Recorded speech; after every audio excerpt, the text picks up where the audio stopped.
Assalamu alaikum. Wato wannan yaƙi na kusan kwana 40 da aka yi tsakanin Iran da Amurka da Isra'ila ba karamin barna aka yi ba barna suka yi wa kansu ba kuma ba karamin barna a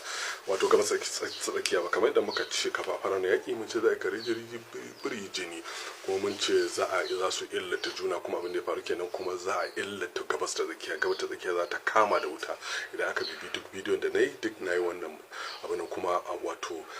a bayan kwana 40 mun ga irin barna da aka yi, mun ga inda suka kansu barna su kasashen guda uku ba da bayan sauran kasashe na kasashen Laraba wanda su ma an masa barna, sannan ita gaba take gaba ɗaya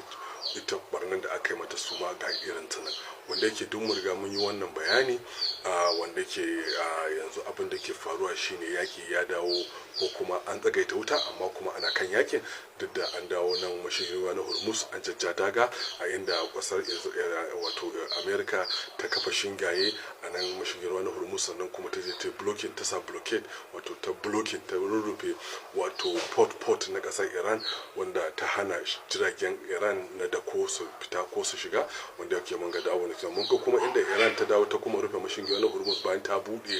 ta kuma rufe inda ta ce saboda Amurka ta zo ta ginginda ya mata, ta blocking mata mashigin ruwanta, shi sa ita kuma ta ƙara rufe wannan mashigin na Hormuz. Mun ga kuma inda a kwanan nan ta kama jirage guda uku wanda suka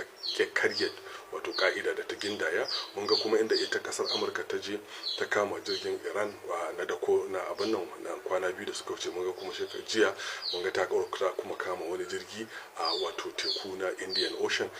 ba a nan wajen mashigin na Hormuz. So bisa da gidan alamu ita Amurka tana wato farautan jiragen Iran wanda take mata dokon mai, wanda ke yakin nan ya dawo wato pure economic war, wato tana so ta wannan amfani da dawa ta choking din Iran, wanda yake riga mun sani. Wato ba garin barna aka yi a wannan yaki ba na Gabas ta Tsakiya. Kafin mu ci gaba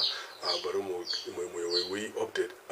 Wato kamar da muka ce, wato ita ma akwai wani mashigin ruwa na wato Malacca na nan bangaren Malaysia, Singapore, Indonesia, a inda Indonesia ta ce tun da haka ne ita Iran za ta sa kudi a mashigin ruwa na Hormuz, su ma za su sa kudi a mashigin ruwa na Malacca.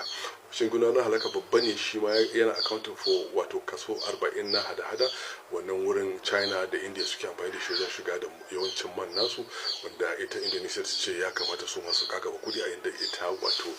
Singapore da Malaysia suka ce ba lalle a sa kudi ba, nan ma yana so ya jawo wani hayaniya. Mun ga kuma inda kasar China take so ta yunkurin kama wasu rukunin wato tsibirai wanda ake cewa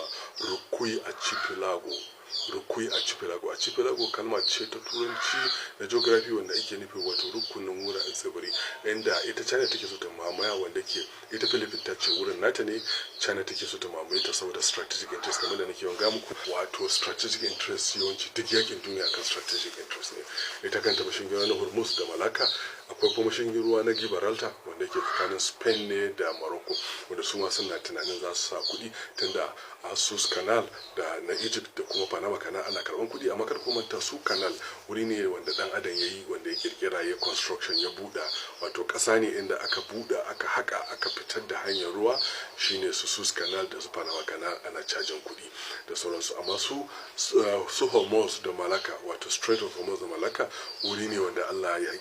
ya haka aka halicce su, ba dan adam bane ya haka ya buɗa. To wani abubuwa da suke faruwa kenan. Kuma mun ga inda kasar UAE wanda ke zamu zo tunda zamu tattauna akan wato irin barna da ya faru a wato Gabas Tsakiya. Mun ga inda UAE take kira ga Amurka su zo su currency swap. Wato currency swap wato wani abu ne wanda a fagen tattalin arziki, idan misali dala ta fara karanci a UAE, to za a bar ita UAE wato ita accessing dala a Federal Reserve ɗinta. Kowace ƙasa tana da Federal Reserve, wato tana da dala, wato duk yawancin Federal Reserve wato ajiyan kuɗi na kowace ƙasa a dala ake ajiye su. A duk lokacin da ƙasa ta samu karanci na dala, za ta yi accessing wani Federal Reserve, amma bisa ga umarni daga ƙasar America, a inda za ta yi amfani da local, misali yanzu UAE tana dirham, za ta yi amfani da dirham ta canzi dala. Duk da ita Federal Reserve ɗin kuɗin nata ne, amma tana buƙatar izini daga America saboda ita dala America take control ɗin dala. To yanzu abin abin da ke faruwa da UAE ne inda take cewa Amurka ta bata dama ta yi access na federal reserve ɗinta inda za ta yi amfani da dirham ɗinta ta canza ta shigo da dala, wanda yake kuma ta can bata haka ba dole ne saboda akwai karancin dala saboda wannan yaki kudin dala baya shigo ma UAE kamar yadda ya kamata saboda wannan yaki za ta koma amfani da yawan na kasar China a inda Amurka ta ce a za ta bata ta yi access wannan federal reserve ɗin. So wannan ne da cikin da illan wannan yaki ya jawo wanda yake yanzu muka dawo kan wannan batu na yaki. Sannan kafin mu dawo wannan wato asara da aka yi na wannan yaki akwai wani magana da ya rika daukar hankali a inda aka ce Donald Trump sauran iris ya ce a bashi nukiliya ya amfani da shi a lokacin da wani soja ya bace a Iran, a inda dai na gaya muku ba tabbatar da wannan labarin ba, amma wani retired CIA ya fito ya samu wannan bayanan sirrin daga White House a inda shugaban sojoji na kasar Amurka ya hana wato Donald Trump accessing ko kuma ya karbi wannan briefcase ko kuma nuclear football ya karbe shi a inda ya hana shi saboda ya shiga cikin wannan yanayi inda ya ce yadda za a fitar da wannan sojan daga kasar Iran saboda idan Iran suka kama shi ya bani saboda za a tozarta Trump da sauransu. Mun riga mun yi video akai, so da haka America za ta amfani da duk wani abu don a ciro wannan sojan guda daya. Abinda suke kallo political implication na kama wannan soja din ya tuna da 1979 a lokacin da aka garkuwa da wasu diploma da kasar Iran wanda har ya gaya musu ya ce baya son a kuma irin wannan garkuwa din saboda haka shi zai amfani da nukiliya ya tashi Iran a inda babban sojan Amurka ya hana shi aka hana shi ga cin situation room din, amma ba mu tabbatar da wani magana. To yana ɗaya daga cikin illolin da aka faru a nan wanda ke mun ga irin abin da wato irin asara da Amurka ta yi a base nata, mun ga irin asara ta yi a base nata na Saudi Arabia, Qatar, wato Bahrain da sauransu. An tattashi jirage, an tattashi wato wajen rada an tattashi wato ba karamin barna akai ba into biliyoyin daloli a cikin kwana 6 kawai. Amurka ta yi asaran kai wato kuɗi dala biliyan 12 a cikin kwana 6 kawai. To sai kai calculate a kwana 40 nawa ta asara. Sannan kuma ga irin jirage da ta yi asara, ga wajen ɗauko wannan sojan ma an tashi wasu jirage wajen miliyan 100 nawa, ga irin Reaper drone da aka rika. Sannan ka dawo kasar Iran su ka duba irin lugude ita ma da aka rika wa Iran, inda Amurka ta yi lugude, Isra'il su shigo su yi lugude wanda suke kutsa su je su tashi gadoji, su tashi chemical industry, su tashi wajen matatan mai, su tashi wajen gas na kasar Iran, su tashi kamfanoni inda mutane suke aiki wanda ke an kiyasin a yanzu haka idan aka dawo ko mutane fiye da miliyan 2 za su rasa aiki a kasar Iran. Sannan ba da bayan wurare na sojoji da aka riga kai attack, ba da bayan manyan sojoji da aka riga kashewa, ba da bayan manyan jami'ai na Iran da aka kashewa, ba karamin asara da aka ga supreme leader da aka kashe da sauran, ba karamin barna aka ba. In ka koma kasar Isra'il the same thing, haka su ma an tashi wuraren cibiyar mansu, an tashi wuraren cibiyar gas, an tashi wuraren cibiyar ruwansu, an tashi bankunoninsu, an tashi an kashe su ma manyan mutane a kasar Isra'il. Su ma ba karamin barna aka yi musu ba wanda ke mun riga mun gani inda har wajen Demona an kai attack wanda ba a taba kai wa Isra'il attack a wajen Demona ba, amma an kai attack mata an yi asara sosai saboda Iran ta dinga antoniza da sauransu. Mun ga kuma irin asara da irin kasashen Laraba suka yi irin su Saudi Arabia, Bahrain, Qatar, banda cibiyoyin Amurka da suke wurin akwai attack kuma da aka kai musu. Misali yanzu wajen Aramco a Saudi Arabia an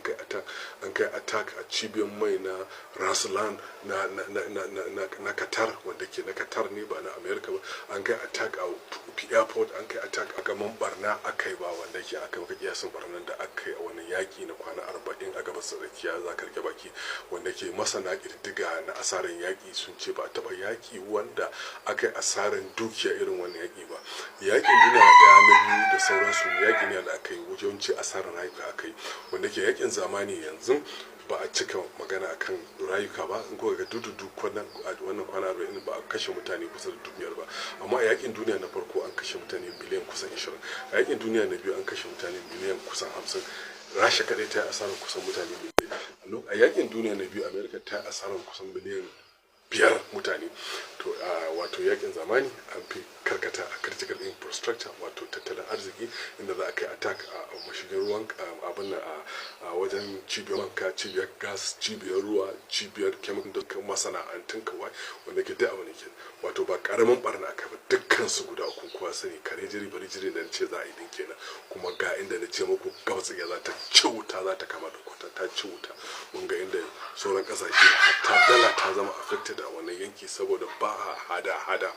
wani ba karamin abu ne, saboda toshe mashin juna na Hormuz shi ma yana haddasa shi kadai ma yana haddasa bala'i a wani yanki wanda ke har yanzu ana ta fama a gani. Za a zo a tattauna, amma Amurka ta ci gaba da